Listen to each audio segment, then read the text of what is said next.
CM Siddaramaiah ವಿರುದ್ಧ H D. Kumaraswamy ತಮ್ಮ ಆಕ್ರೋಶವನ್ನ ವ್ಯಕ್ತಪಡಿಸಿದ್ದಾರೆ. ಹಾಗಾದ್ರೆ ಏನ್ ಹೇಳಿದ್ದಾರೆ ಅಂತ ನೋಡ್ತಾ ಹೋಗೋದಾದ್ರೆ, ಸಿಎಂ ಮೊಮ್ಮಗನ ಜೊತೆಗೆ ಮಸಾಲ್ ದೋಸೆ ತಿಂತಾ ಇದ್ರು, ಸತ್ಯಮೇವ ಜಯತಿ ಅಂತೆ, ಮಾನ ಮರ್ಯಾದೆ ಇದೆಯಾ ಇವರಿಗೆ ಅಂತ ಹೇಳಿ ಪ್ರಶ್ನೆಯನ್ನ ಮಾಡಿದ್ದಾರೆ ಎಚ್.ಡಿ. ಕುಮಾರಸ್ವಾಮಿ. ಇವರ ತೀಟಿಯನ್ನ ತೀರಿಸಿಕೊಳ್ಳುವಂತಹ ಕಾರಣದಿಂದಾಗಿ ಇಲ್ಲಿ ಕಾಲ್ತುಳಿತ ನಡೆದಿದೆ. ಸಿಎಂ ಡಿಸಿಎಂ ಇಬ್ಬರನ್ನ ಹೊರಗೆ ಹಾಕಿ ಹೊಸಬರನ್ನ ತರಬೇಕು ಅನ್ನೋದಾಗಿ ಸಿಎಂ ಸಿದ್ದರಾಮಯ್ಯ ವಿರುದ್ಧ ಎಚ್.ಡಿ. ಕುಮಾರಸ್ವಾಮಿ ತೀವ್ರ ಆಕ್ರೋಶವನ್ನ ವ್ಯಕ್ತಪಡಿಸಿದ್ದಾರೆ. ಕೋರ್ಟ್ 10ರಂದು ಬರೆ ಎಳೆಯುತ್ತೆ, ಅದಕ್ಕಾಗಿ ಏನೋ ಮಾಡಿದ್ದೀವಿ ಅಂತ ತೋರಿಸುವಂತಹ ಯತ್ನ ಇದು.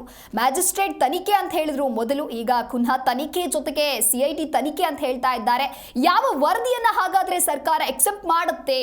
ದಯಾನಂದ್ ಸಸ್ಪೆಂಡ್ ಮಾಡೋದಕ್ಕೆ ಕ್ಯಾಬಿನೆಟ್ ನಲ್ಲಿ ಟೇಬಲ್ ಕುಟ್ಟಿ ಆಗ್ರಹಿಸಿದ್ದಾದ್ರೂ ಯಾರು?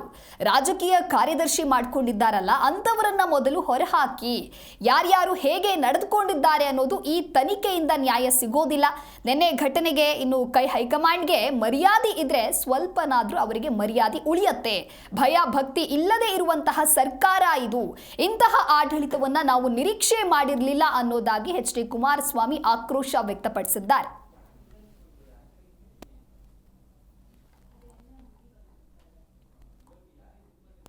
ನಮ್ಮ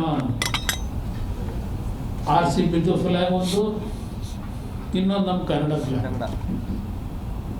ಇವ್ರ ಕತ್ತಲ್ಲಿ ಕನ್ನಡದ್ದು ಫ್ಲಾಗ್ ಇಲ್ಲ, ಇಂಪೋರ್ಟೆಡ್ ಎಂಥದ್ದು ಹಾಕತ್ತಾರೀಗ ಸ್ಟೈಲಾಗಿ ಶಾಲ್ನ. ಕನ್ನಡ ಶಾಲ್ ಇವ್ರು ಹಾಕಿರಲ್ಲ. ವಿರಾಟ್ ಕೊಹ್ಲಿ ಕೊಡಕ್ಕೆ ಹೋಗ್ತಾರೆ ಕನ್ನಡ ಫ್ಲಾಗ್. ಅವರು ಒಂದು ಸೆಕೆಂಡಿಗೆ ಮತ್ತೆ ವಾಪಸ್ ಅವ್ರ ಕೈಗೆ ಕೊಡ್ತಾರೆ. ಇವೆಲ್ಲ ತೋರಿಸಿದಿರೋದನ್ನ ಅಲ್ಲಿ ಅವ್ರು ಶೋ ಮಾಡ್ಕೊಂಡು, ನಾನು ಬ್ರ್ಯಾಂಡ್ ಬೆಂಗಳೂರು ದೇಶಕ್ಕೆ ತೋರಿಸ್ಬೇಕು ಈ ಕಾರ್ಯಕ್ರಮದ ಮುಖಾಂತರ ಅಂತ ಹೇಳಿ ಅವ್ರದ್ದೇನೋ ಒಂದು ಕಾರ್ಯಕ್ರಮ ಇಟ್ಕೊಂಡಿರ್ತಾರೆ ಪ್ಯಾರಲ್. ಬ್ರ್ಯಾಂಡ್ ಬೆಂಗಳೂರಿಗೆ, ಗ್ರೇಟರ್ ಬೆಂಗಳೂರು, ಬ್ರ್ಯಾಂಡ್ ಬೆಂಗಳೂರು.